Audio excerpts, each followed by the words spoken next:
Welcome to the Glenn Beck program. Here is President Felipe Calderon last week telling America how much we really suck. Here it is. I strongly disagree with the recently adopted law in Arizona. It is a law. Yeah. Stand up, everybody. Stand up, Chuck. Oh. We oppose firmly the SB 1070 Arizona law. Whatever. It's a very discriminatory law. Okay, enough. I've heard enough. It's a very discriminatory law. It's very, very bad.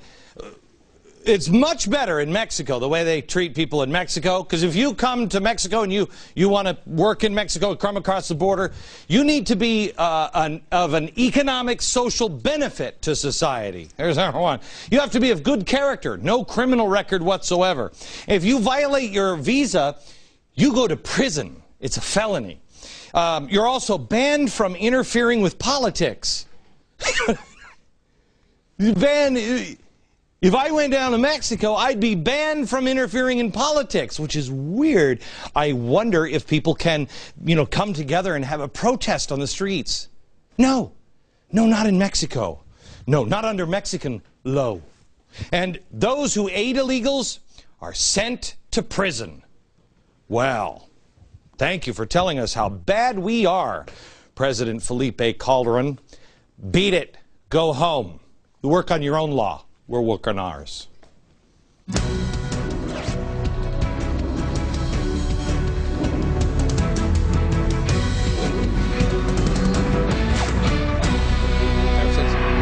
Hello, America. I just want to kind of have a conversation. There's so much to talk about today, and we're going to get into some of the news of the day, but I want to have a conversation with you on something that I've been thinking about recently a lot. People say to me, "Where is George Washington, Glenn?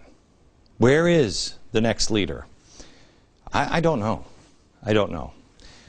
But before there was Washington, there was Whitfield. Whitfield. He was a preacher. We did a special on him. Look at him. He was cross-eyed, pudgy. But this guy led to this guy. Okay? There's always a spiritual awakening, a spiritual element to any great change. And if there's not, if God is cut out of it, it always ends the way that it ended in France with Robespierre. Our founders were even fooled by Robespierre. It's a subtle difference. But without God, there is bloodshed and a guillotine. It just happens that way all the time. All society change. Societal change always comes with God first. Those who believe in God. The founders, it was an awakening. The Pilgrims, it was a spiritual thing. The Civil Rights Movement, Abraham Lincoln and the freeing of slaves, it started in churches. That's why the White House is using social justice now for the churches. That's why they got to get in there. They got to merge the EPA. I saw an article in USA Today that says, "Is Glenn Beck right?" Yes. Of course, they never said that. They just quoted Jim Wallace. They never actually answered the question. Good job, USA Today. No, seriously. That must have been hard to pick up the phone and call the White House and ask them. Best example of change and what God can do to a country is probably Russia. The change in Russia, the collapse of the Soviet Union as we know it, came with a Whitfield. But his name wasn't Whitfield, it was Pope John Paul. He was part of the perfect storm back then. The perfect storm then included war with Osama bin Laden, just like we have it now, spending themselves into oblivion because Reagan had Star Wars and Margaret Thatcher was on the other side, and John Paul awakening the Spirit, setting a fire in Poland, the fire of the Spirit. And Russia didn't collapse, it was transformed. Fundamental transformation. We are repeating history right now. We are repeating it. Yeltsin, the Ukraine, Belarus, they all got together in the woods and they decided what the Russian Federation would be. Then they came back and Yeltsin gave the Duma an hour to vote and said, "I got news for you. You can either be killed by the people outside because we've destroyed the country. It's over. It's over. We've spent ourselves into oblivion. And the people are wide awake. And so we can either face them, and you can fight for communism, or we can all go into the other room, change our uniforms, and pretend we're part of them. And we'll have fundamental transformation. And you, Mr. Colonel of the KGB, take off the uniform, put a suit on. Who knows, you could be president. And he was. When the Berlin Wall fell down, we went to sleep. And that's when the enemies of freedom in America went to work. We're facing a perfect storm now, just like Russia did. We have Islamic terror, just like Russia had with Osama bin Laden. I mean, it's the same guy, Islamic terror. We have corruption, unlike anything we've ever seen before. We have socialism and communism. Who even knew the communists were even... I read a website today from I think it was the Communist Party USA or Social. They're taking credit for a lot of the victories recently in the elections here in the last week. I didn't even know. I mean, did you even know these guys were even around anymore? They're rearing their ugly heads. Revolutionaries and anarchists. The G20 people, the people like Van Jones. We have faith. We have a fundamental misunderstanding of faith. We don't have faith really anymore. Some do, but our churches are dying out. I think it's because churches don't stand for anything anymore. Everything's just relative. Well, it's not relative. It's not. There are absolutes in life. There are things that absolutely suck, but you got to do them. Our faith is deteriorating, and it's being pushed that way.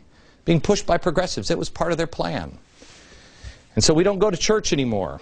And one of the reasons why we don't go to church is because now it's becoming one with politics. Don't tell me who to vote for. Don't tell me about what happened to the priests and the pastors. So demand that your pastor start teaching the difference between an individual right and a collective right. Collective rights, and the same way France did with guillotines and blood. Individual rights, that's the thing that we had that was unique. Civil unrest, now that's different. This is different than revolutionaries and anarchists. This is the Tea Party. This is you and me, upset. We're pissed off. Look at what is happening to us. That's us.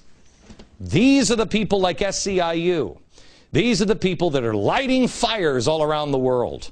These are the unions and the revolutionaries that want to destroy. Media. Do you trust the media? Do you? Is there anybody, even me, do you trust me? Banks? Financial? Do you trust the banks anymore? Look at that. We've never had that perfect. We've conquered each of these individually, but never all at once. And they know that. So, just like when Reagan and Thatcher and John Paul and Osama bin Laden all got together, one way or another, and said, we're moving in this direction. They did, and they collapsed it. Well, that's what's happening with us. And our enemies now, the enemies of freedom, they're doing 5 things. 1, they're laundering people. Bill Ayers. Bill Ayers, how's the guy who blew up the Pentagon and police in the 1960s? How's the guy who on September 11th in the New York Times said, you know what, we didn't do enough. I don't regret blowing things up. On September 11th, how is that guy working for schools and speaking at universities? How? He's been laundered. He's been made legitimate. Take the T-shirt off. Put on a suit and tie. Does anybody even talk about his partner, the co-creator of the Weather Underground, part of the Apollo Alliance in New York, spending and designing the stimulus package in New York? Van Jones, a communist revolutionary who calls for a revolution. He's been laundered, made clean. Then they also laundered ideas, redistribution of wealth. It's become global warming. That's all it is. Organized crime has become community organizing. That's all it is. Third thing they did is connect with business, labor, the outcasts. I guess I have labor there twice. Acorn, communist, anybody. Anybody. The idea is the enemy of my enemy is my friend. This country, the things our founders, this guy, this guy, this guy, this guy. That's their enemy. And they don't want this system anymore. They'll let you keep the trappings of it, but they don't want to shut these people up. Then they had to complete the 1915 Progressive Plan, which was destroy our faith, our founders, and our Constitution. You know how they're doing that, destroying our faith. Look at this. I was in Norfolk, Virginia with Bill O'Reilly on Friday.